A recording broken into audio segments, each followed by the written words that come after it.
This is the Coffmeter A1 color analyzer.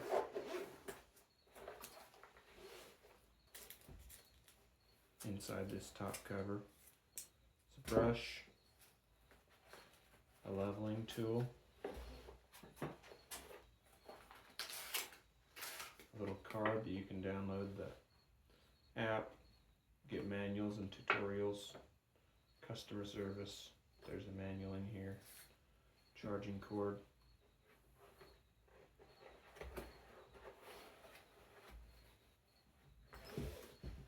And then here's the unit itself and the little tray. Just to put your grounds and your whole beans in. And a little calibration card with a nice little magnetic cover.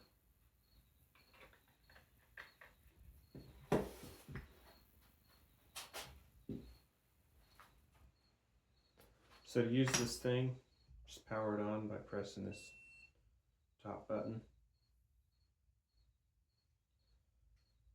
And I usually just calibrate it right away.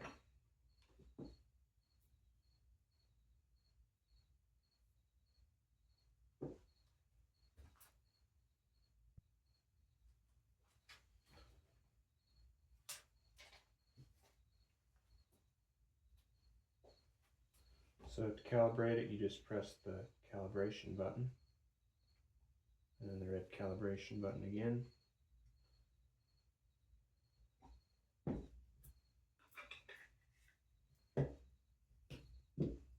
Then to use it, this is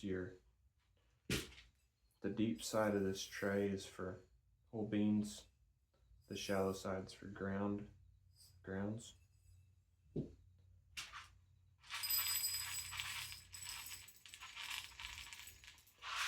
We'll put our beans in there and then we'll level it out with a little tool I send. Basically, you don't want to be able to see the inside of this container. Make sure it's completely covered with beans. And then there's a selection for beans or grounds. And I asked my rep about that, and he said their Omni can detect whole beans versus grounds. He said to save the customer money on this one, since it's a budget or more of a budget-friendly model. They decided to just make it user selectable instead of adding the software and the hardware to do that, to detect it. So you just select which ones you're using, in this case beans. Press the test button. Now I always just throw out the first test. I just ignore it, and then I rotate it a little bit, and I take 3 more tests. 78.5, 78.3, 78.4. So I would average that out to 78.4. And that's my reading.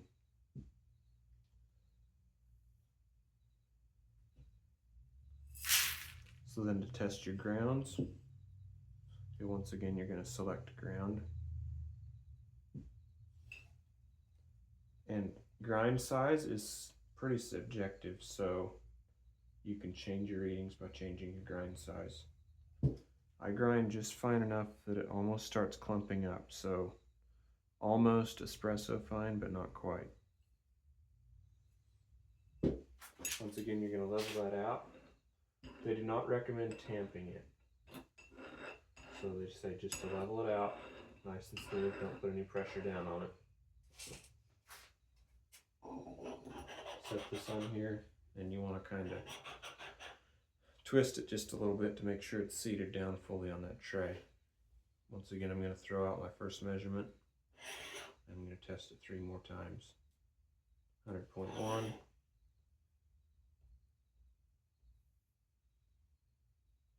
99.8. 100.2.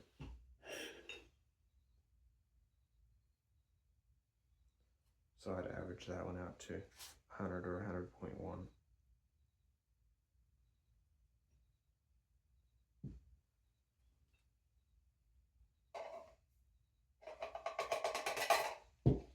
favorite part of this whole thing, I think, is the fact that this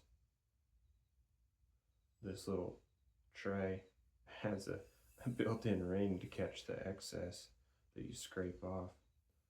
On my other one, they'd always just fall to the table or whatever, and I was always having to clean them up. So this is pretty sweet how it's pretty simple, but it catches the extras. I'm going to go over a few things on this thing. So if you swipe over, you get to your history. Swipe the other way, you'll get to this menu page. So you can go to your settings here. You can turn your Bluetooth on, your reference standard. So that's basically the numbers don't change, but what it says beside the number is what changes, whether it's light, medium, dark, or city, cinnamon.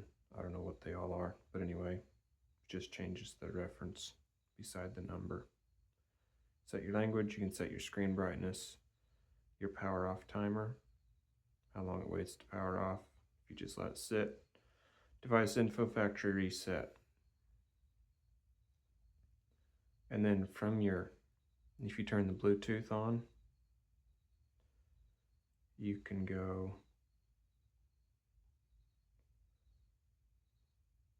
and you can actually just scan that with your phone to get the app. But then once you have the app, you can actually use that to connect as well. But you can connect over Bluetooth. You can do software updates through the DyeFluid Cafe app, and you can also upload all your readings from your history. So that's pretty cool.